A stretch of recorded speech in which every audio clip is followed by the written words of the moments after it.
I'm messing with this. You make me look up. I'm messing with the guy that's got a secure seal though.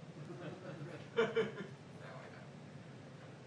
Sebastian's got a fancy, 50-foot tri-hole. Yeah. We slipped it. It cost more than my house. Yeah. I made it. Nice. They're intact. They're intact. Hey, Shannon, Yeah. you gonna bring the earpiece up here? Oh, the mold. Oh, Oh, the what's going on? you want to use the one that's on the stairs? So I have one clip on me. Oh, Okay. use that one. Put the one on the chair. Oh, thank you.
idea.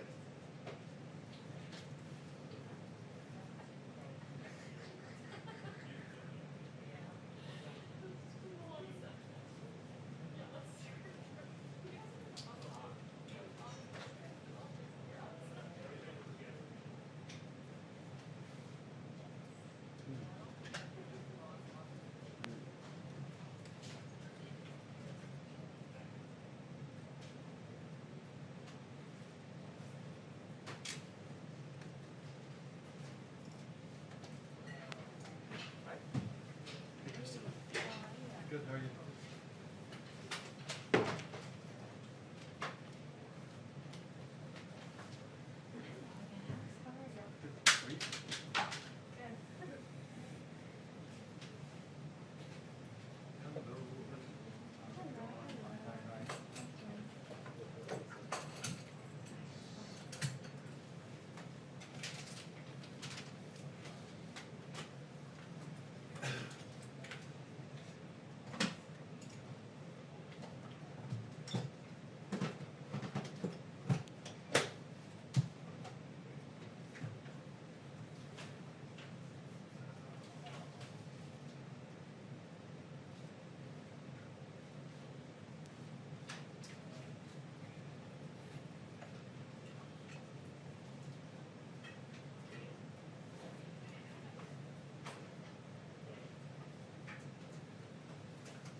Okay, I don't know if they're gonna take anything from here, but for asking questions, or I can like to get the question picked up or the overhead? Over here. Yeah, I okay. mean, that's. This is just if they call me, if they wanna do it afterwards. That's. Okay. Okay, alright.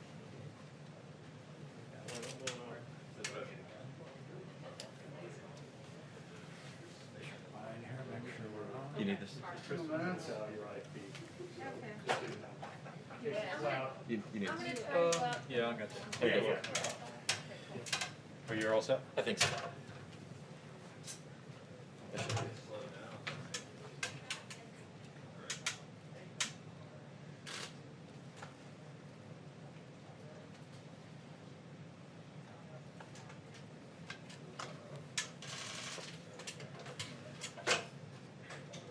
back? No, I can put it back though. It goes I'm over there. Okay, cool.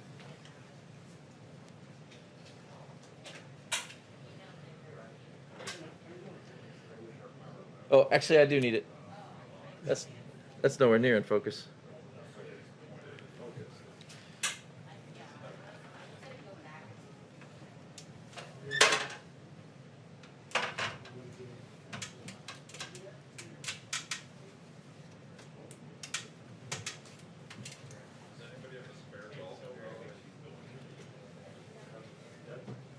What do you mean?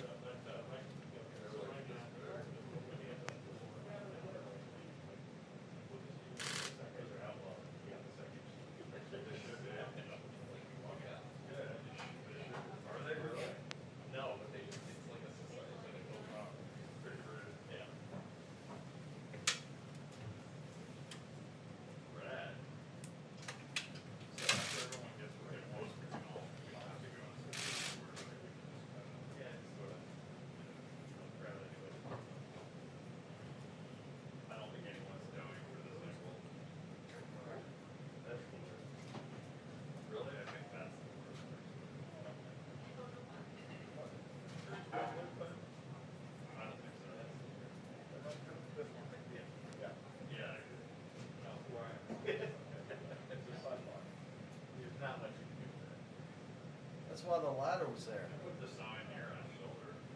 The ladder changes that angle a lot.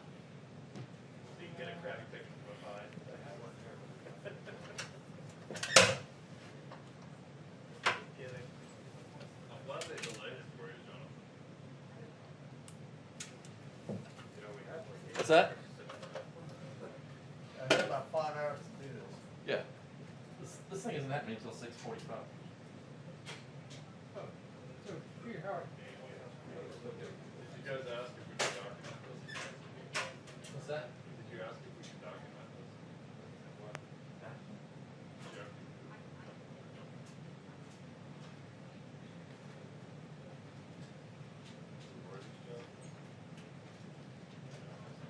Can I document? Can I document? I was just here referring to that. Whoa, what are you doing? You need to focus? I need to kill this bug, but I don't know what it is. It's humongous. If it has a top hat and a cane, you're not supposed to kill it. You say a bug, is it a spider? No, it's not. It's of the cricket family. Oh my. And he's got his own, bye buddy, not that I don't love you, Oh. but you gotta go. Is that like the cockroach? No, it's the antennae were cricket, they're much longer. I just didn't want him hopping on my shoulder in the middle of this thing. Sorry, bud.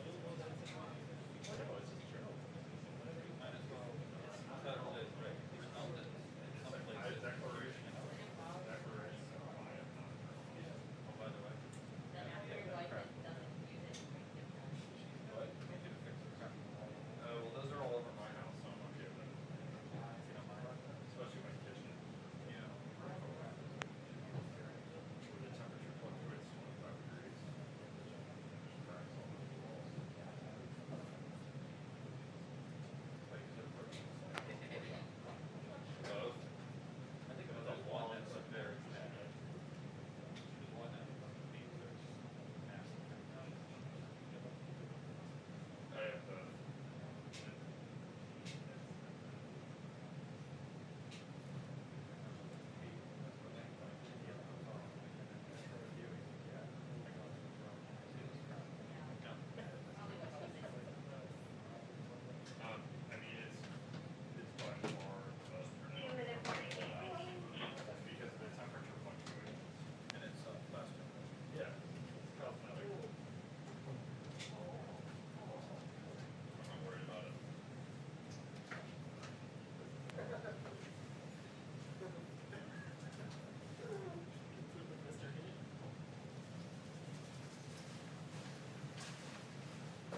to see you back here.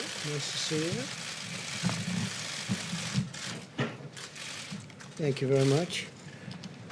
I want to start by providing information on our response to Tropical Storm Isaias. It's a very interesting name. Last week, the storm hit Puerto Rico and the Virgin Islands, and I've issued emergency declarations to support our response in both of those areas. So that's Puerto Rico and the Virgin Islands. This week, the storm passed just east of Florida. Got a little bit lucky, didn't hit Florida too hard. Working with the governor, working with everybody, but it did not hit directly, as a lot of people thought it might. It's currently off the coast of South Carolina, heading northward to North Carolina. Is expected to make landfall sometime this evening as a Category 1 hurricane. Very serious, a lot of water coming from that storm. I've already issued emergency declarations for Florida, South Carolina, North Carolina, and FEMA's personnel, and they are great. They're doing a job. They're already on the ground in all areas. Every single area that we mentioned is covered. Over the next several days, there's expected to be heavy wind and rain in the coastal areas of North Carolina, Virginia, Maryland, Delaware, and New Jersey.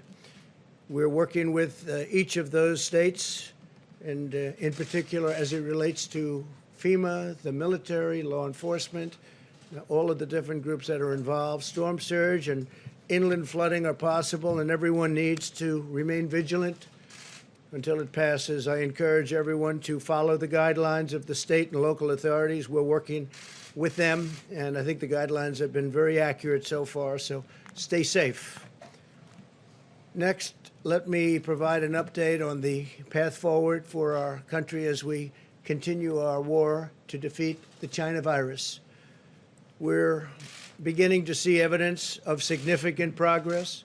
Nationwide, the number of positive cases has declined by nearly 6% from the week before, and the positive test rate has also dropped from 8.7 to 8% over that same period of time. An encouraging sign, very encouraging, I have to add, that the virus is receding. In hotspots across the South and West, we've seen slow improvements from their recent weekly peaks. Arizona's weekly case counts have dropped 37%. That's a tremendous drop, and the governor and the state have done a fantastic job. Down 37%. Texas down 18.7%. I was there a couple of days ago. And Florida, 21.2% drop. So that's a tremendous job that they're all doing. As we begin to contain the virus in these states, we must focus on new flare-ups in the states where the case numbers have risen, including Georgia, Mississippi, Tennessee, Oklahoma, Missouri, and I think you'll find that they're soon going to be very much under control. Meanwhile, 18 states continue to have very low case numbers and low test positivity rates, under 5%. Alaska, Connecticut, Delaware, Illinois, Maine, Maryland, Massachusetts, Michigan, Montana, New Hampshire, New Jersey, New York, North Dakota, Oregon, Rhode Island, Vermont, West Virginia, and Wyoming. It's under 5. Even in these states, however, where the virus is under control and at a very low number, Americans should continue to be vigilant, be careful, in order to prevent the new hotspots from opening up, or any new hotspots from opening up in those states.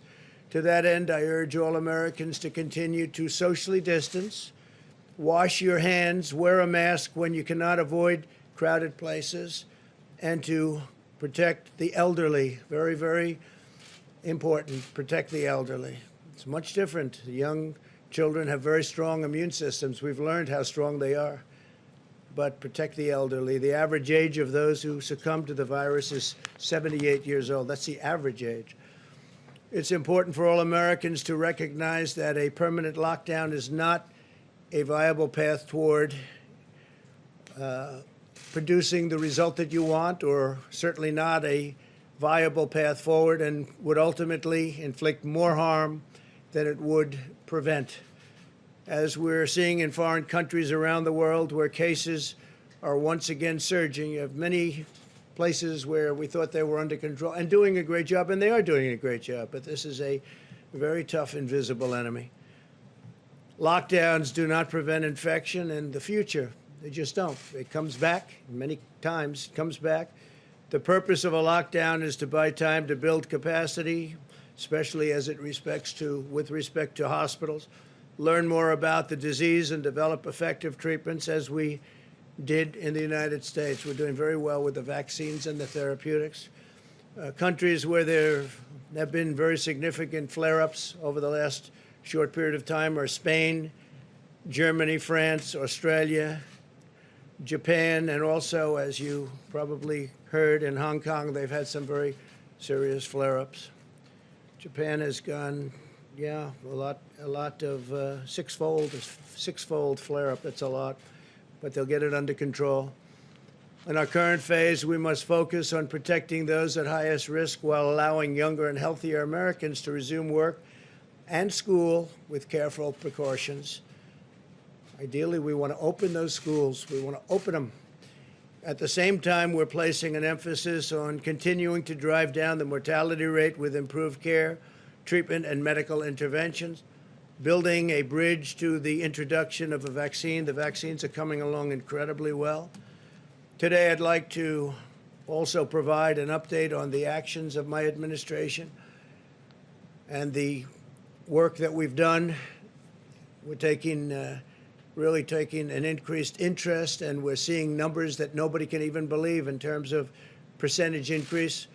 It's telehealth for American patients. The percentage increase is being worked on right now, but it's very, very significant, numbers that you would not even think possible.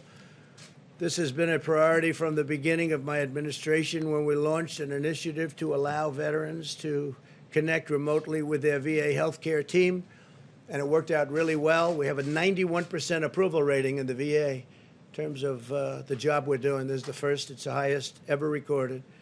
Now telehealth is a critical part of our path forward in the VA, and it's becoming a critical path, especially with our senior citizens. You don't have to go to the doctor's office. You don't have to go to hospitals.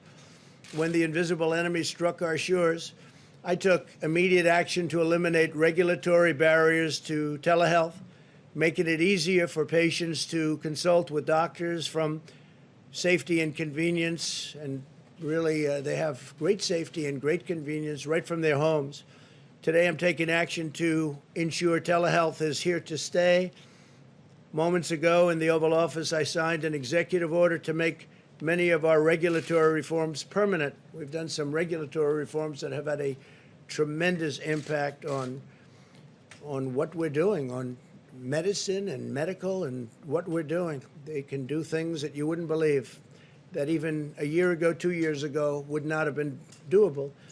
We're enshrining the right of American patients to meet with their medical providers in a way that is best for them and very, very convenient, and very talented people on the other side of the line, I have to tell you. The order builds upon a series of actions we've all taken to make telehealth available to all.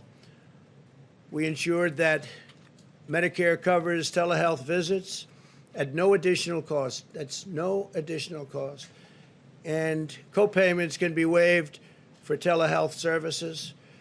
We are working very hard also on prescription drug prices, and I will tell you that the favored nations clause that I've signed into existence, nobody thought anybody would ever do that, has a massive impact on prescription drug prices. In addition to the three other elements of reduction of drugs, particular prescription drugs, but the favored nations clause is massive. For instance, if Germany buys a pill for 10 cents a pill, as an example, just as an example, and the United States pays $2 for the same pill, we get the same privilege, the same right as they do. Never had that before. We paid all of the expenses, all of the research and development. So the numbers are astronomical, and as you probably noticed, big ads are taken against me by Big Pharma. Very big ads, very massive buy. But in the meantime, they're calling. They want to know if they can make a deal. And I say to people, the only reason these ads are being taken is because prices are coming down for you. And they understand that. I think our people understand that. But in particular, when you look at the matching, you could call it matching, or you could call it favored nations, call it whatever you like. It's a tremendous It's going to have a tremendous, and I'm talking about 50, 60%, 70%. That doesn't mean it goes to 10 cents as an example, but theirs comes up and ours goes down. And you have many, many countries where their numbers, the numbers are so low. I mean, so low, and by that I mean much lower than the United States. Another thing I'm doing is if a certain country like Canada buys for very much less than the United States has bought, how they allowed this to happen, representatives of our country standing at these podiums or in the Oval Office, how they allowed this to happen is just, to me, incredible. We've been working on this for a long time. I've been talking about it with Kaylee for a long time, right? So now a governor like Ron DeSantis of Florida is doing a great job, or a great governor of Ohio, or a great governor of any state can call up and buy the drugs directly from Canada at sometimes 50% less. So we'll be buying from Canada. Now, what the drug companies are going to do, maybe they'll raise them, maybe they'll lower them, or maybe they'll just give up and sell them to us directly much cheaper. So a lot of things are happening. Also, the rebate. We have people that are very wealthy that nobody ever heard of them. Nobody knows who they are. I guess in some cases they can be pharmacies. In some cases they're individuals. We're doing a rebate, and the rebate goes to the people. It lowers the price of drugs. So we have a series of 4 things that we signed, and you will see over a period of fairly short period, drug prices are going to be tumbling down at numbers that nobody would have ever believed possible. We have, in 51 years, the only time prices came down was during this administration. It was last year. 51 years it went up, but that was just a small decline. This is a massive decline. This is a decline that nobody can believe. I was called by senators. I was called by congressmen. Please don't do this. But Big Pharma doesn't mean anything to me other than we want them to do a great job. We want them to get their vaccines. We want them to do what has to be done. So I think you're going to see drug price reductions over the next 4 or 5 or 6 months. It'll probably take a little while to kick in, that are going to be at numbers that you wouldn't believe. But in the meantime, they called on Friday afternoon. They want to meet, see if they can do something else. They don't like favored nations clauses. I understand that. We vastly expanded coverage, allowing Medicare to cover more than 135 new services through telehealth, by the way, including physical therapy, emergency department visits, home visits, mental health counseling, substance abuse treatment, which is a very big priority. We brought the substance abuse, at least prior to the China plague, or whatever you want to call it, we brought it down very substantially. Pediatric critical care and much more. Thanks to our actions, an estimated $2 billion of additional funding will support Medicare patients receiving telehealth services. So a very, very big priority on telehealth. As part of the CARES Act, we secured $200 million to help healthcare providers and hospitals expand their telehealth, and they're all doing it. They're doing it gladly. Prior to the epidemic or the pandemic, whatever you want to say and how you want to refer to it, but prior to the pandemic, the telehealth was fine, but it wasn't anything raging. And I guess one of the only good things that we've gotten out of this whole horrible situation is telehealth has been incredible. And again, the increases are, many hundreds of times greater than it was before. Do you have a number? It's like 2,000% or something like that. It's an incredible increase. You'll get the number, but it's I think they have it now finally, and it's really an incredible. Thank you, Kaylee. We work with the leaders of major health insurance companies to ensure coverage for the telehealth visits related to coronavirus. We cut red tape to allow many services to be conducted by phone rather than video, which is much simpler, providing a much easier option for many seniors in particular. 35% of the Medicare beneficiaries who receive telehealth services, or over 3.6 million seniors, did so over the phone. So you're talking about 3.6 million seniors. That's something. 10.1 million Medicare beneficiaries have accessed care through telehealth since the beginning of the pandemic. So you're talking there, 10.1 million people. In April, over 43% of all Medicare primary care visits were done via telehealth, and compared to less than 0.1% in February. Those are part of the numbers that I think I'll have you get them. So this part you don't have to. You'll get the other section. Thank you. So think of that, compared to less than 0.1%. 0.1%. That's an incredible number. So over 43% of all Medicare primary care visits were done via telehealth compared to, so you went from 0.1% to 43%. That's an incredible, it's an incredible number. The executive order I signed today will also expand healthcare access in rural America. We take care of rural America. It directs agencies to deploy strategic investments in our rural communications infrastructure. And we're working very hard with all of the people in government that are involved with the communications infrastructure so that the telehealth gets very quick and easy access.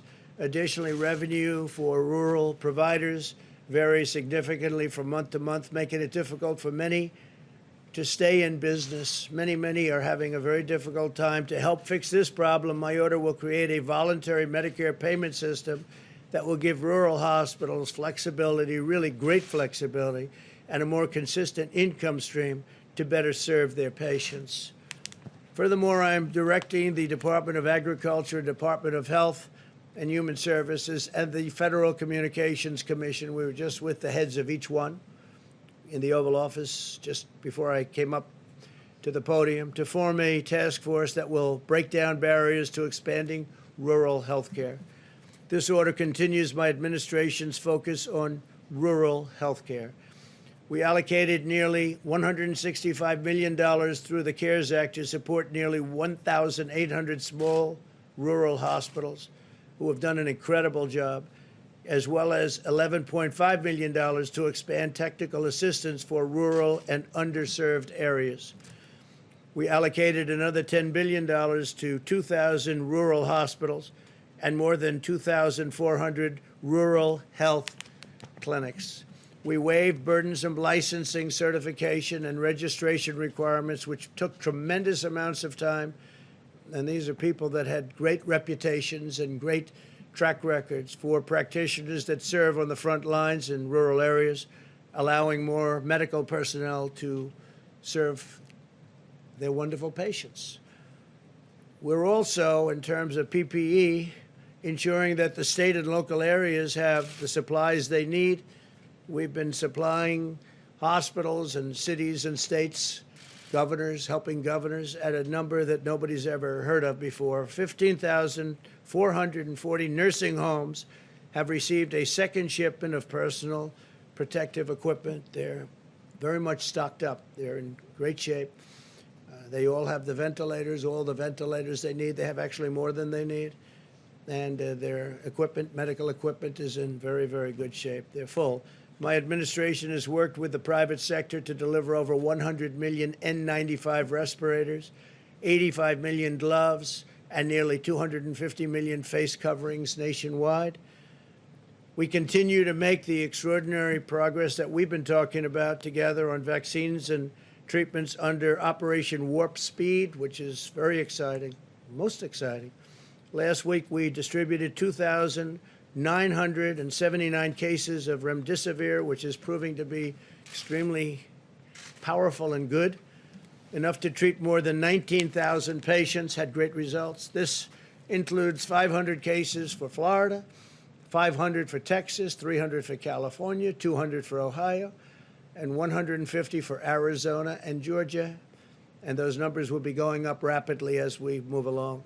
Hospitals are reporting an adequate supply of steroids such as dexamethasone that are used successfully in late-stage illness. They've been very good.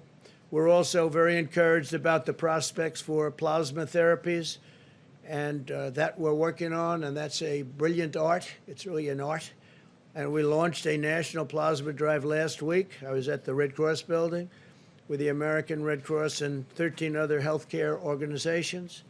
I urge everyone who has recovered from the virus to go to coronavirus.gov, coronavirus.gov, and donate plasma today. We would really appreciate it. This really makes people better.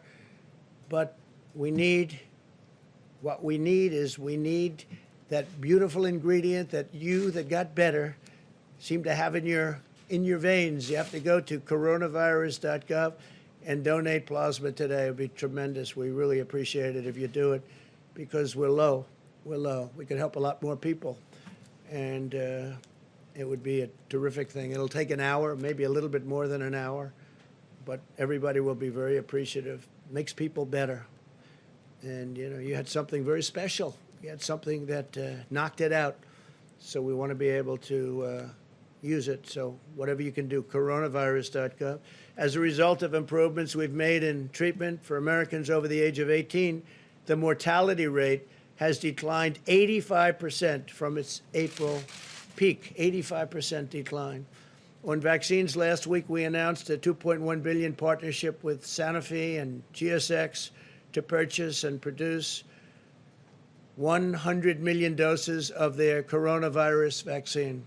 100 million doses. This is the sixth vaccine candidate we are proactively supporting. We're supporting numerous companies that are doing very well, having wonderful results, and they're in final stages of testing.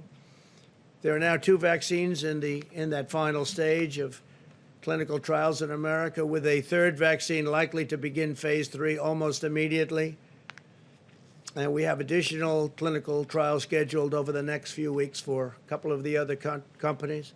These are great companies. These are companies that are not only well-known, they're well-respected, most importantly.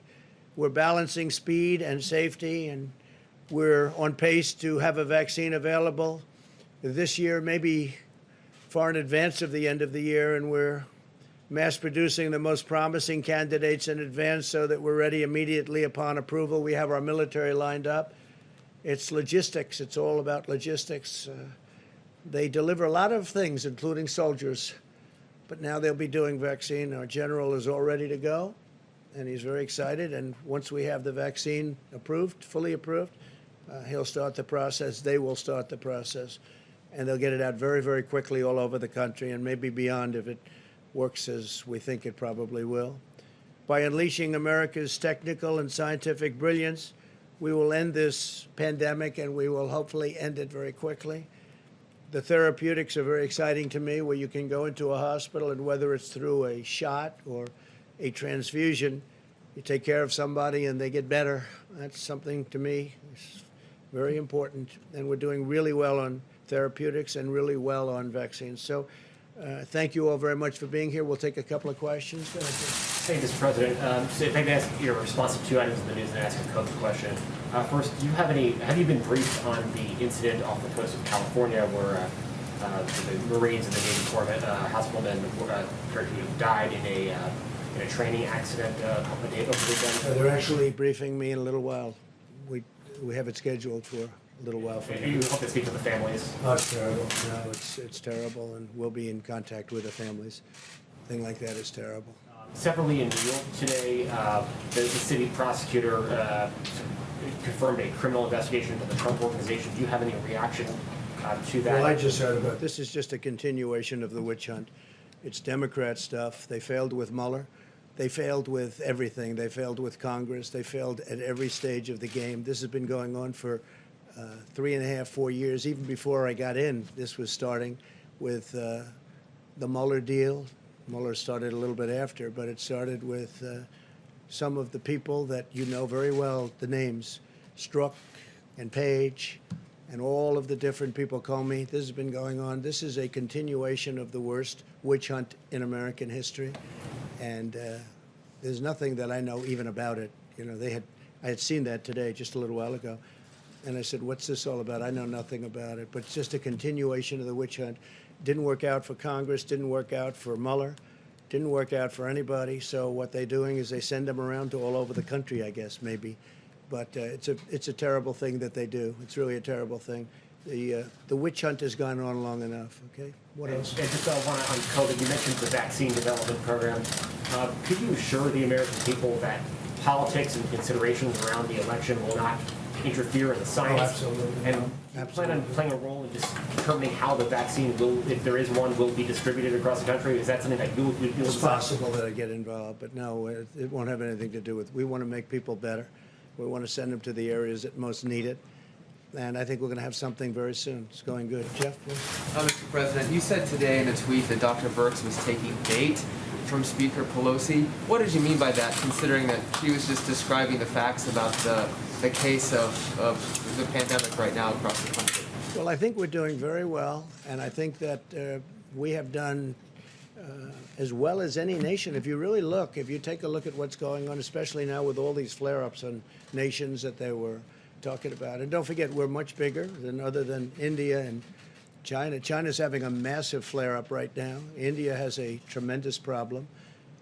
Other countries have problems, and I noticed that in the news, in the evening news, I never read about that. In any of the news, I don't read about the other countries. You're starting to see that other countries are having very big flare-ups. Countries that thought they were over it, like we thought we might be over it in Florida, and then all of a sudden it comes back. They do come back. But I think we're doing very well. I told Dr. Birx I think we're doing very well. She was in my office a little while ago. She's a person I have a lot of respect for. I think Nancy Pelosi's treated her very badly, very, very badly, very nasty.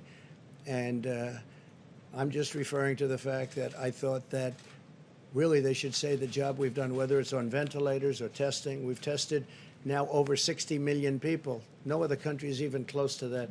We've tested 60 million people with great, in many cases, about 50% now rapid fire, meaning 5 to 15 to 20-minute tests where you get the result almost immediately. Nobody has anything like that, nobody. And I think we're just doing very well. Does that mean Yeah, you go ahead, just to follow up just quickly, Go does ahead, that mean please. you disagree with her characterization, Mr. President? Go ahead, please. Thanks, Mr. President. I wanted to follow up on two things that you said earlier in the cabinet room. The first was on TikTok, and the second was on coronavirus. On TikTok, you said that you wanted money for the U.S. Treasury from the Yeah. sale. Does that mean you expect the Chinese company to pay the U.S. Treasury directly, or are you talking about? Either way, whether it's Microsoft or somebody else, or if it was the Chinese, what the price is, the United States should get a very large percentage of that price because we're making it possible. Without us, I use the expression, it's like the landlord and the tenant. And without the lease, the tenant doesn't have the value. Well, we're sort of, in a certain way, the lease. We make it possible to have this great success. TikTok's a tremendous success, but a big portion of it's in this country. From the sale directly. It would come from the sale, yeah. Whatever the number is, it would come from the sale. And then you Which mentioned nobody else would be thinking about but me. But that's the way I think, and I think it's very fair. And you But mentioned we want no security problems with China. It's got to be an American company. It's got to be American security. It's got to be owned here. We don't want to have any problems with security, et cetera. And something could come out. I will tell you, there's a lot of excitement, not only by Microsoft, but by other companies in terms of buying it. So we'll see what happens. But we want, and we think we deserve to have a big percentage of that price coming to America, coming to the Treasury. then on the negotiations on Capitol Hill, you expressed some frustration, said you might take executive action to address. I might do that, yes. So I was wondering if you could talk about both how you might prevent evictions through executive action, and then also Yeah, I could do that if I want, and I want to do that. I don't want people to be evicted, and when they're evicted, when they're thrown out of their, whatever the place may be, in many cases they go to big shelters. And if you talk about pandemic, this is a pandemic, and they go to shelters. Number one, they're thrown out viciously. It's not their fault. It's China's fault. It's not anybody's fault. It's China's fault.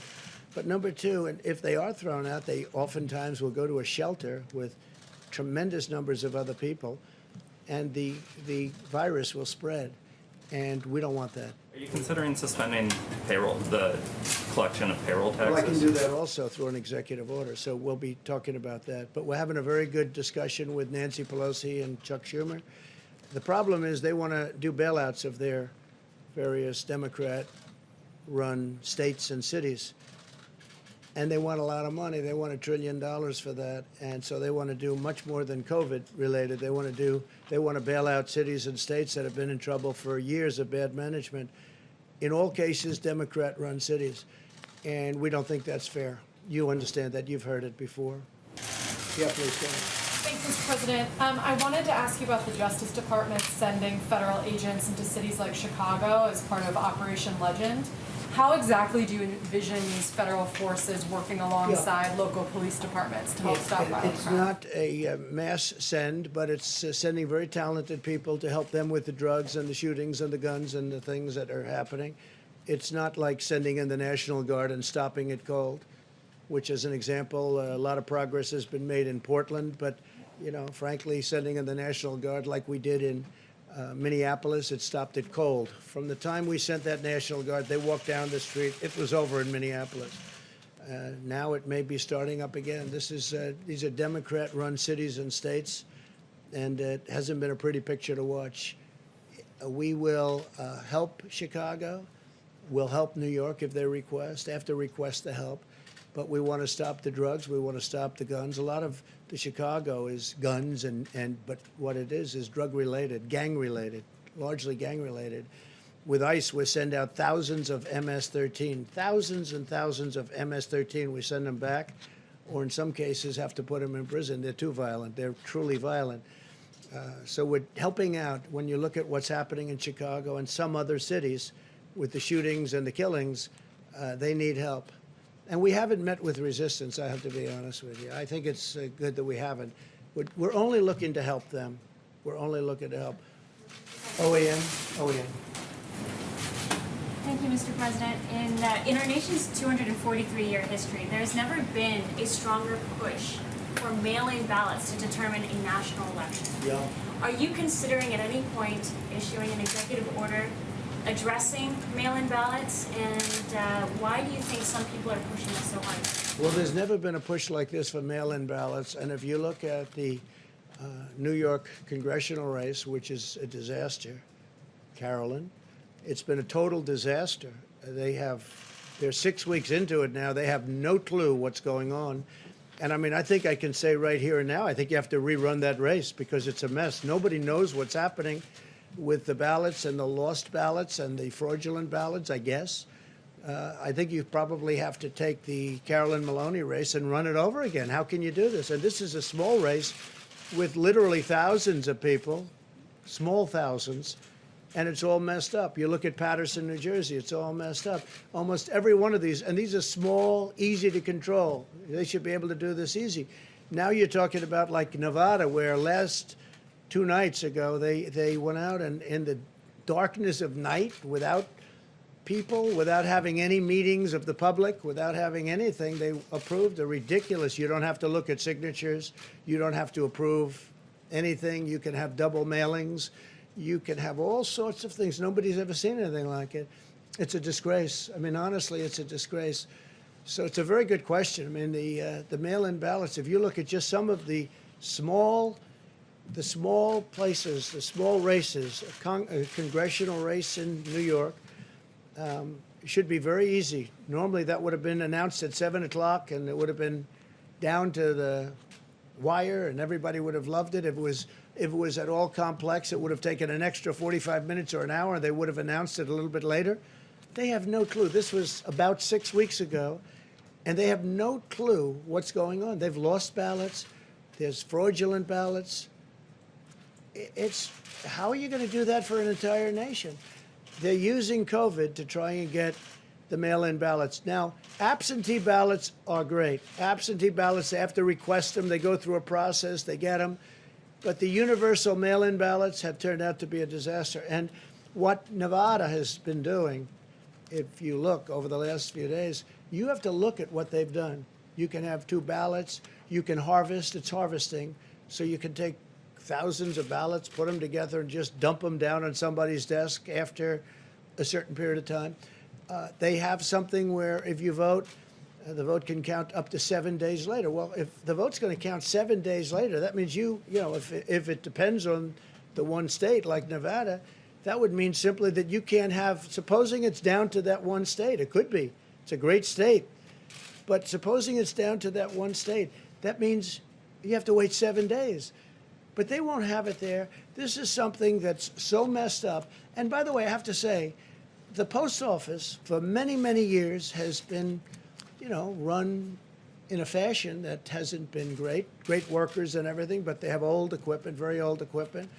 And I don't think the post office is prepared for a thing like this. You have to ask the people at the post office. But how can the post office be expected to handle? They have regular mailing, and then now on top of that, they have the internet, where you have Amazon and these companies doing, all the buying. Instead of going to a department store, they go buy through mail. So you have massive numbers of purchases now going through the post office, purchases of items and gifts.